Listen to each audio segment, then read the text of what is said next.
Eertiraa fi Itoophiyaa gidduutti walitti bu'iinsi yookiin wal waraansi banamuuf akka deemaa jirutu gabaafamaa jira. Mootummaan Eertiraa TPLF fi Faannoo fi waraana TPLF kan Dabratsiyooniin hoogganamu waliin ta'uudhaan mootummaa Itoophiyaa irratti waraana banuu fi karoorsaa akka jirantu gabaafamaa jira. Hariiroon Itoophiyaa fi Eertiraa bakka durii hin jiru. Araarri waggoota 5 dura addunyaayyuu ajaa'ibsiise. Waggoota lamaan darban laafaa dhiyeenya keessa immoo biyyoonni lamaan ifatti walimachuu eegalaniiru. Waan biyyoonni lamaan itti jiran kan gama Itoophiyaan saaxilan immoo hangaa duraanii mootummaa Itoophiyaa Dr. Mulaatu Tashoomati. Eertiraan ammoo himannaa saniif deebii karaa ministeera odeeffannoo ishii obbo Yamaan Gabramasqaliin kennite ni waaqqatte. Haa ta'u malee mallattooleen mul'atan tarii walitti bu'iinsa mudachuuf akka deemu kan akeeku jedhu xiinxaltoonni. Eertiraan lammii ishii duraanii waraana biyya keessa tajaajilanii fi humnoota eeggatan leenjiif waamteerti. Gama biraatiin ammoo walga'iin kan mormitoota mootummaa Eertiraatiin qophaa'uun himamee fi namoonni hedduun irratti hirmaachuun himame Finfinneetti kan gaggeeffame dhiyeenya kanadha. Biyyoonni lamaan lixaa yaaddoo seenuu fi marii icciitiin olaanaa qabameen Asmaraan qondaaltota TPLF waliin taasifamuun gabaafameera. Waan duuba jiru walga'ii icciitii olaanaa Asmaraatti taasifameen gama gidduu seenuu malu miidhaa dhaqqabsiisuu fi waa'ee qaamolee ganamee irratti jedhanii yaada kan odeeffannoo akkasiin qindeessineerra.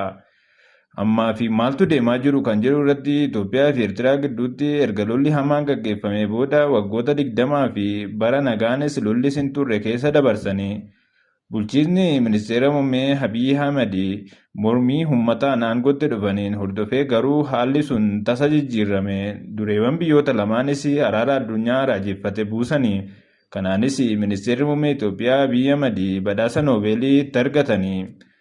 Hariiroo sun cimee waraanni Tigraay irratti Eertiraan mootummaa federaalaa bira dhaabbachuun hanga humna Tigraay loluutti biyyoonni lamaan walitti dhufeenya isaanii cimsatanii turanii.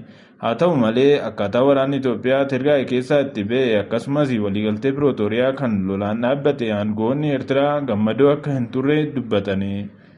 Daandiin qilleensa Itoophiyaa balalliisaa gara Asmaraatti taasisuu dhaabuun tajaajila bilbilaa biyyoota lamaan jidduu jiru adda cituun Eertiraa, Misirii fi Sumaaliyaan waliin ta'uun tumsa tolfachuuf kan hariiroo biyyoota lamaan jidduu hammatu agarsiisu ture. Boodarraa qondaaltonni biyyattii hariiroo biyyoota lamaan baduu isaa fi ministeerri muummee Abiy Ahmed ifatti himatanii. Gama kanaan mormitoonni Eertiraa ifatti magaalaa Finfinnee keessatti walga'ii taa'uu fi gabaasa miidiyaas argatan turani.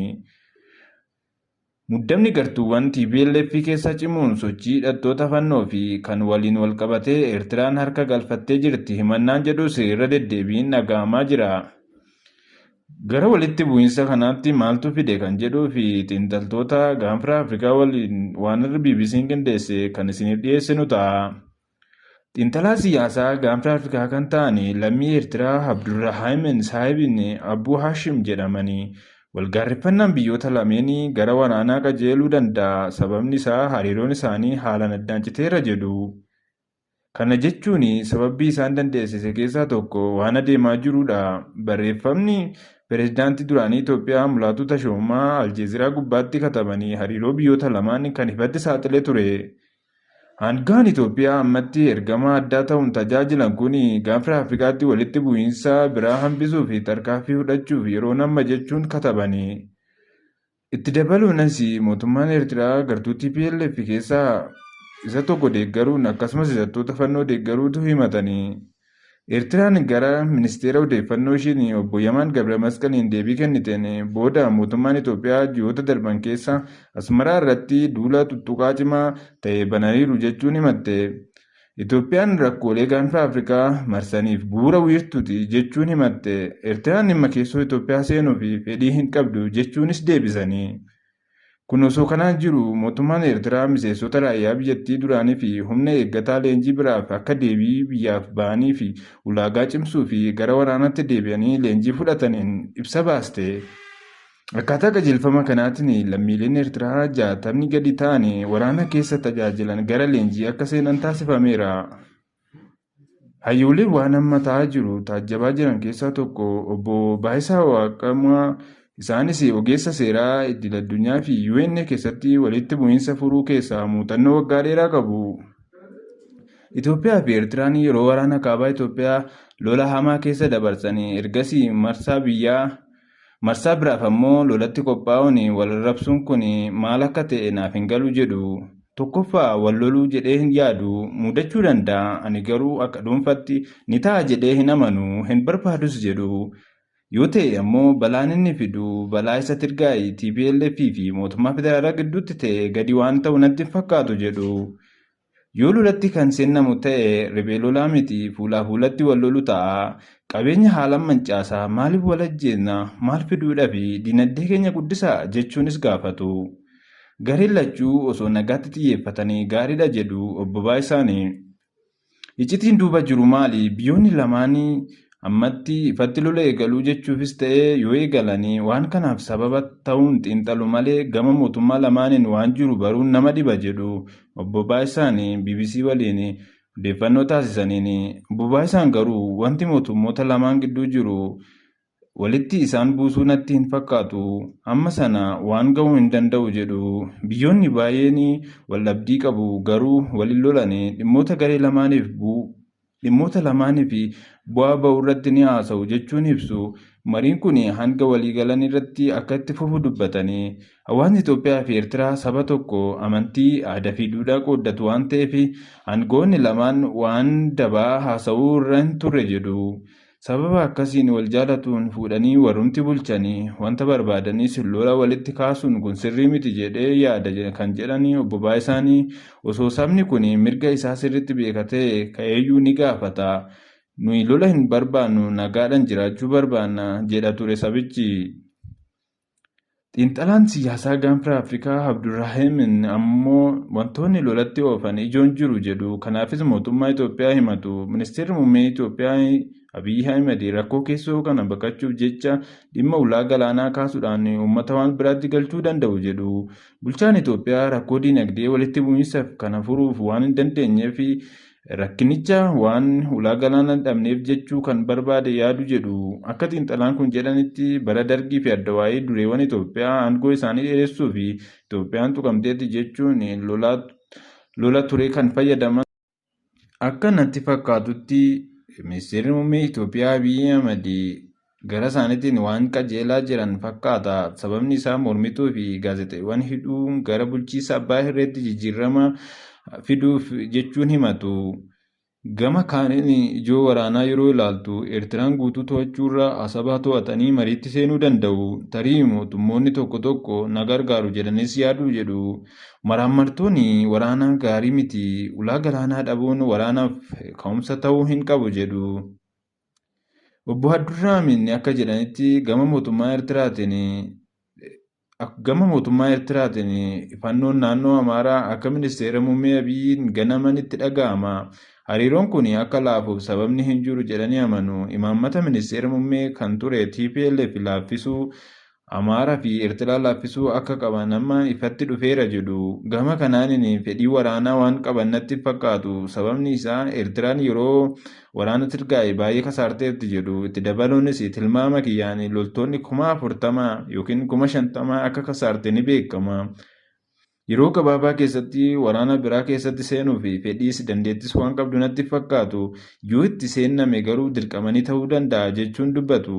Fedhiin TPLF fi fannoo maali kan jedhuu fi Tigraayitti hooggantoonni TPLF lamaan hiramanii wal dhabaa jiru. Akka haraara buusanii fi yaaliin taasifame namatti milkoomne. Gartuuwwan lamaan keessaa gartuun Dr. Dabratsiyoon hoogganamuun Eertiraa waliin hariiroo qabu jechuun himatamu. Barruun Afrikaa Intelligensi dhiyoo baasanillee qondaaltonni humnoota tirgaa'e gara Asmaraa imaluu fi pirezidaantii Isiyaas bakka argamanitti marii gaggeessuun gabaafameera. Walgahii kanarratti pirezidaantii Isiyaas Itoophiyaa waliin walitti bu'iinsi yoo dhalate humnoota tirgaa'e biraa akka dhaabbatan waadaa seenuu himanii. BBC'n dhimma kana addatti waan mirkaneeffate waan qabu fakkaatu garuu Dr. Dabratsiyooniin hoogganamuun garuu ni waakkate jedhama. Xiinxalaan gaanfa Afrikaa Abdurrahiim waliigalteerra ga'anii walii mallatteessuun jechuun hin danda'amu jechuun gara sochiitti akka jiru himu. ammaa fi waliigalteerra ga'anii walii mallatteessuu baatanis garuu sochiirra akka jiran himu. Gartuun TPLF fi Dr. Dabratsiyooniin hoogganamu akka ganame aangoonni akka duraa fudhatamee itti dhaga'amaa jiru jechuun dubbatu.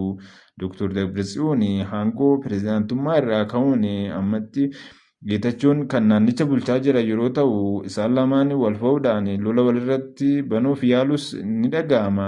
Waliigaltee Pirootooriyaan guutumatti hojiirra ooluu dhabuun kanneen buqqa'an qe'eetti hin deebine, daangaa duraattis hin deebine jedhu. Kanaaf filmaanni qabanii akkuma hidhattoota fannoo fi Eertiraa dirqamanii bulchiinsa ministeera Abiyyi Ahmed loluu malu jedhu. Yoo akkas ta'e immoo TPLF fi deeggarsa Eertiraa barbaadu. Akkuma yeroo ajajaa kaabaa rukutameen mootummaa federaalaa Itoophiyaa deeggaran Eertiraan barbaaddee san jechuudha.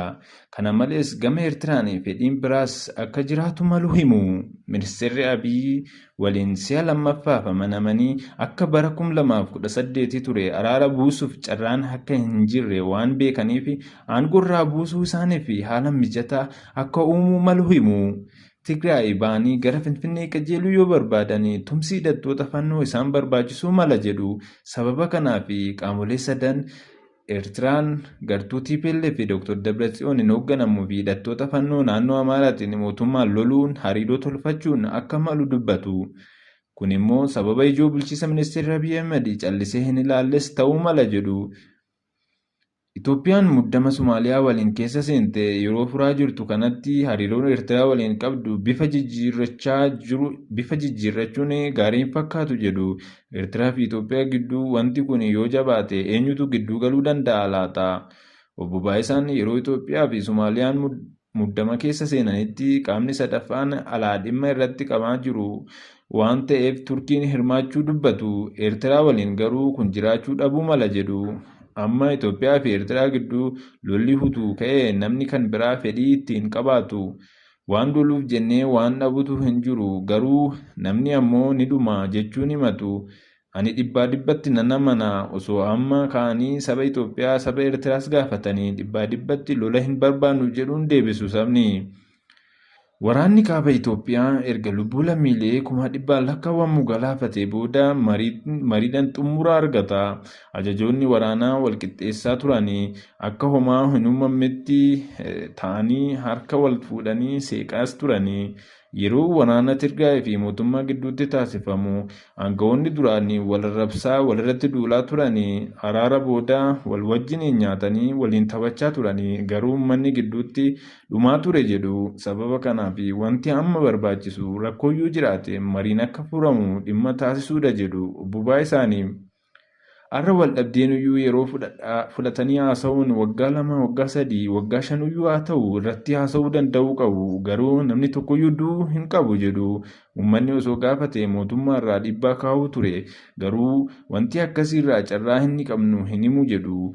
Namoonni dhageettii qaban hayyooleen namoonni siyaasaa fi kanas bahanii lolan hin barbaannu jedhanii falmachuu danda'uu qabu. Hawaasni gama lamaanuu kan dhageettii qabu osoo gama lamaanii walitti dhufanii yeroo sana afaaniin haasa'uu ta'a. Qawween haasa'uurraa loltoonni afaaniin haasa'uu hin beekan qawwee isaaniitiin haasa'aa jiru. Kanaaf mariitti seennamuu fi warri mootummaa keessaas warri siifilii kana to'achuu qabu jechuun amananiiru. Oduun nuti har'aa fi BBC irraa walitti qindeeffanne waa'ee lolaa Eertiraa fi Itoophiyaa gidduutti banamuuf deemuu irrattidha. Hordoftoota YouTube chaanaalii keenya sabiskiraayib gochuun dagatinaa. Odeeffannoo biraa akkuma dhageenyeen kan isin beeksisnu ta'a.